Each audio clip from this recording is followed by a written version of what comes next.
Yo, what up, Street Talks there? Kim, alright, the thought. Um, all ideas, morals, ethics, philosophies, knowledges, whatever, is all subjective and there's no ultimate truth in nothing. So, what is the point of consuming the ideas or motivation from others? Essentially, to use other people's ideas as a stimulus to your own personal thriving and using the opportunity for you to actually act in such a way that you actually just start getting moving too. So for example, the reason why I like listening to music isn't just to listen to music for music's sake. Actually, for me, music is a motivation and an impetus for me to move more, for me to do more stuff, and for me to create more.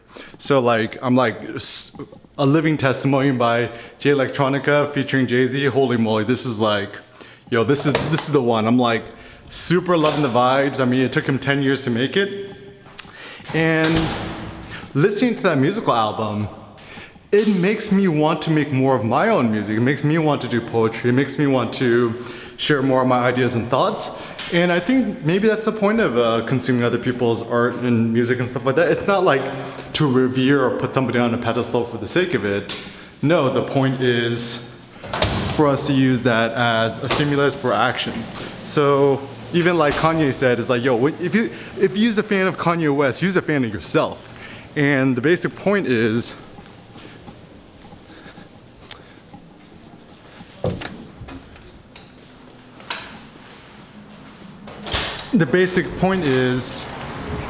when you actually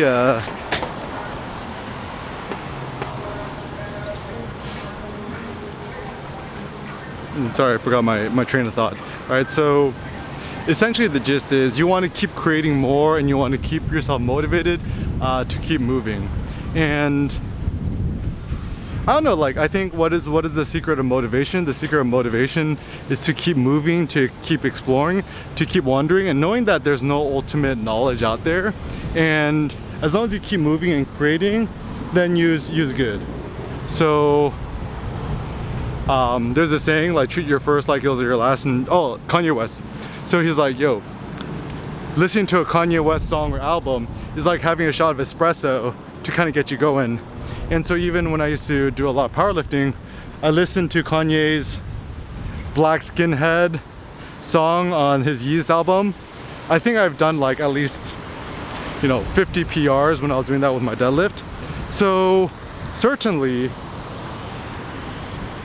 it's not music for an end in itself. It's actually using music as a means towards more artistic productivity for yourself. So I tend to classify all sorts of media in two things, two camps, or two, sides or buckets or whatever. Is that media which pacifies you and nullifies you and sedates you? Like I have this notion of nation of sedation. That's what like our whole like social media Netflix culture is now. And then there's type of media which actually inspires you and motivates you. So for example, I watched the Michael Jordan documentary, The Last Dance, and I thought it was great because it made me actually want to go out and do shit and to essentially like be like Mike. Whereas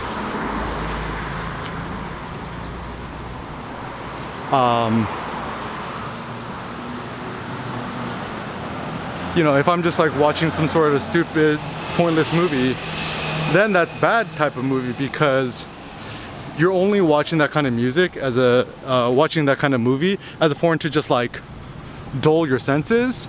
So it acts as anesthesia. So ask yourself, does this whatever act as an anesthetic or does it act as a stimulant? So Nietzsche says something like the really strong man can turn poison and turn it into its food, which is kind of an interesting idea to me. So like even for me, something very poisonous like coffee is like my food.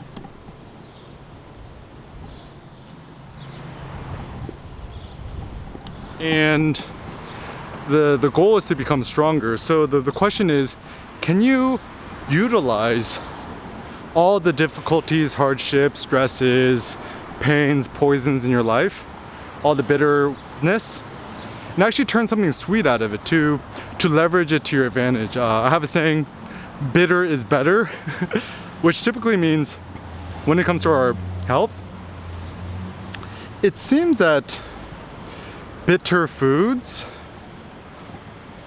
and bitter substances, whether it be black tea, black coffee, bitter green tea, black tea, black coffee, or even like, you know, this is one of Nietzsche's ideas about like the birth of tragedy, is that tragedy, like watching like tragic movies or tragic anything, is not something to purge you of bad feelings.